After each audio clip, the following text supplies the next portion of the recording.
জয়নাল ভাই, হাবিব ভাই, একটা কথা বলি। এইসব এই পতিত সরকার মার্কার লোকদেরকে সাহায্য করার জন্য আমাদের 24টা ছিল একটা বিশাল অধ্যায়, তাই না? বিশাল অধ্যায় মানে যে অধ্যায়ই তো 24। এটাই তো। আরে ভাই 16 বছর তো আমরা মাঠেছিলাম, জাতীয়তাবাদী দলই মাঠেছিল। আমরা যে পরিশ্রম করেছি, আর ওই যে পিছনে বসে আছে আমাদেরকে যে 14 বছরের যে যা দিয়েছে, এটা আর ভাষা প্রকাশ করার মতো না। আমি এখানে বসে আছি, আমার গুনাহ হয় কিনা, কিন্তু ভাই শুনে রাখেন, বিশ্বাস করেন গোটা 17 বছরে কিন্তু সমস্ত কাজ, যে পরিমাণ প্রতিবাদ আমরা প্রত্যেকটা মঞ্চে মঞ্চে গড়ে তুলেছি, আমার বলার ভাষা হারিয়ে যাচ্ছে।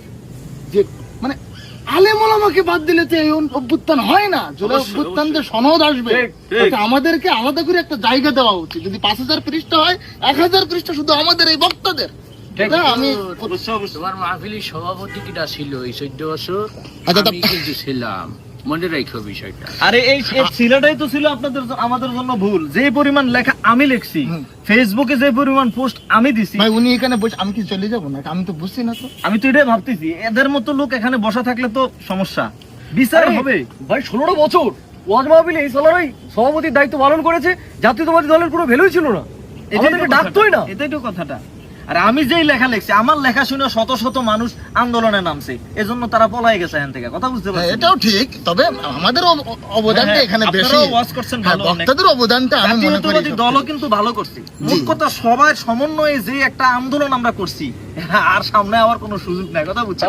আরো লিখবো, আর যায় না, এক মাঘে এই মাঘ একটাই আর আসবে না, এত চিন্তা করেন না। মাঘ শেষ, হেলিকপ্টার ঠুস ঠুস ঠুস ঠুস ঠুস ঠুস। আরে আরে আরে আমরা তো তাকে দয়া করে রেখেছি এখনো, হ্যাঁ। তাহলে কবে উপরে পাঠিয়ে দিতাম পাশে লাথি মেরে। ওই দোকানদার তো নাই, কিছু ধরেন না আবার। আমরা কত চুরি করার অভ্যাস, সাবধান। রাইট, ঠিক।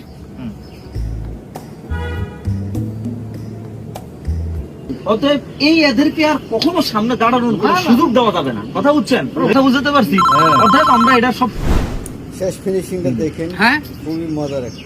হ্যাঁ হ্যাঁ, তোরা গাড়ি রেডি কর, আমি তো এসে গেছি।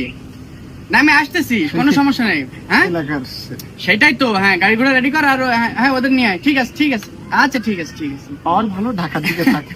হ্যাঁ ইসে থাকে। আজ কেমন আছেন? হাই। আলহামদুলিল্লাহ, ভালো আছেন? হ্যাঁ। ওরে বাবারে, ও আপনি তো ইমাম সাহেব। আসসালামু আলাইকুম। ওয়ালাইকুম আসসালাম। ভালো আছেন? আমি আসি এদিকে। ঠিক আছে, থ্যাংক ইউ। মানে তো ওই হঠাৎ কি গাড়ি ঘোড়া আসতেছে নাকি, কে আসতেছে নাকি? ও আচ্ছা, ওই যে আফা আসতেছে। জয় বাংলা, পাই বসে। আমার যাইতে হবে। এই তোরা ফুটিস মানে আমার এত